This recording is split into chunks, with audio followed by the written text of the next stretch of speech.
అప్పుడు ఏదైతే ఎమోషన్ ఉందో ఇప్పుడు సేమ్ అంతే ఎమోషన్తో ఉన్నారు. ఎందుకంటే అంటే కొంచెం కూడా ఆ బాధ తగ్గలేదా? మీ గుండె బరువు తగ్గలేదా? మమ్మల్ని అలా చూసుకుంది తను. తను ఉన్నన్ని రోజులు చాలా బాగా చూసుకుంది మమ్మల్ని.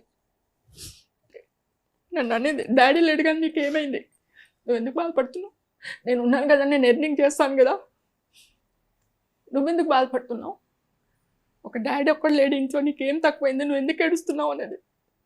అంత అటాచ్మెంట్ ఉన్న గర్ల్ని తీసేశాడమ్మా. మేము మర్చిపోలేకపోతున్నాం ఈ రోజు వరకు కూడా. మీకు గతంలో కూడా చెప్పాను, మేము గార్లాండ్స్ వేసుకోము ఇద్దరికి. చనిపోయిన వల్ల గార్లాండ్స్ వేయాలంటారు, మేము గార్లాండ్స్ వేయం. ఎప్పుడో ఆ స్పెషల్ డే, డెత్ డే లేకపోతే బర్త్డేకి గార్లాండ్స్ వేస్తాం, మళ్ళీ తీసేస్తాం వెంబడే.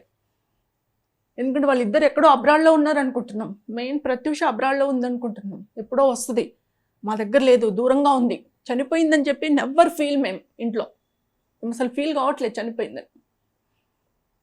ఎక్కడో ఉంది, వస్తుంది. మేము ఆ ఫీలింగ్తో ఉన్నాం కాబట్టి మేము మర్చిపోలేకపోతున్నాం.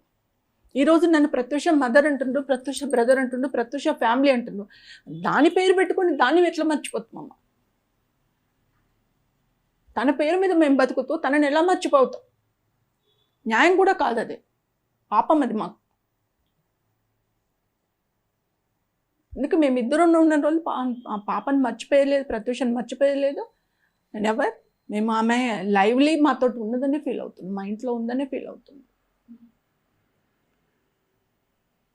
అందుకే ఇంత ఎమోషనల్గా ఫీల్ అవుతున్నాను నేను. కష్టపడి తయారు చేసుకున్నా, కష్టపడి ఒక ప్రొఫెషనల్గా తయారు చేసుకున్నాం. తినడానికి రెడీగా అయిన దాన్ని మనం నోటి ముద్దను పెట్టుకుంటున్నాము, ఇంకా తింటాము, ఆకలి తీరుతుందని కన్నా గుంజేశాడు, నాశనం చేశాడు. గుంజేసినా పర్వాలేదు, నాశనం చేసేసాడు. ఇంకా ఎలా ఉంటుందమ్మా మా పరిస్థితి? అందుకే చెప్తున్నా, నా మనసు గోస ఇప్పటికి కూడా నేను ఒకటే చెప్తున్నా. ఈ కేసులో, ప్రత్యూష కేసులో, నా బిడ్డ చనిపోయిన నాటి నుంచి ఈ రోజు వరకు అన్యాయంగా ఎవరెవరు ఇన్వాల్వ్మెంట్ అయ్యి ఆ కేసును డెవలప్ కాకుండా, కేసుకు న్యాయం దొరకకుండా, ప్రత్యూష చనిపోవడానికి, ప్రత్యూషను అత్యాచారం చేయడానికి ఎవరెవరు ఇన్వాల్వ్మెంట్ ఉంది వాళ్ళందరూ కుక్క చావు చేస్తారు. కనకదుర్గమ్మ సాక్షి చెప్తున్న, కుక్క చావు చేస్తారు. జన్మ జన్మలకు వాళ్ళ ఫ్యామిలీలకు ఆడపిల్ల ఉసురు తగులుతుంది. ఆడపిల్ల ఉసురు ఉట్టికి పోదమ్మా, మీరు గురువులను అడగండి. ఒక ఆడదాని ఉసురు ఉట్టిగా పోదు, చనిపోయిన ఆడదాని ఉసురు ఉట్టిగా పోదు. మీ కుటుంబాలన్నీ సర్వనాశనం అయిపోయి మీ కుటుంబ తరతరాలకు తగులుతుంది. నా బిడ్డ గోస, నా గోస. నేను ఇంత బాధపడుతున్నా, నా గోస తగులుతుంది, నా కుటుంబ గోస తగులుతుంది. నా కొడుకు ఎదగలేకపోతుండు, మిడిల్ క్లాస్ ఫ్యామిలీలో ఉండిపోయినాం మేము. నా బిడ్డ వెళ్ళిపోయింది.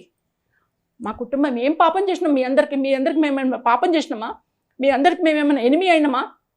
మీ కుటుంబాలకు ఏమైనా హాని చేసినామా? ఎందుకు నా బిడ్డని చంపిండ్రు? మా కుటుంబాన్ని ఇట్లా చేసిండ్రు? ఒక్కసారి మీరు సెర్చ్ చేసుకోండి. ఇందులో ఉన్న ప్రతి ఒక్కరు సెర్చ్ చేసుకోండి.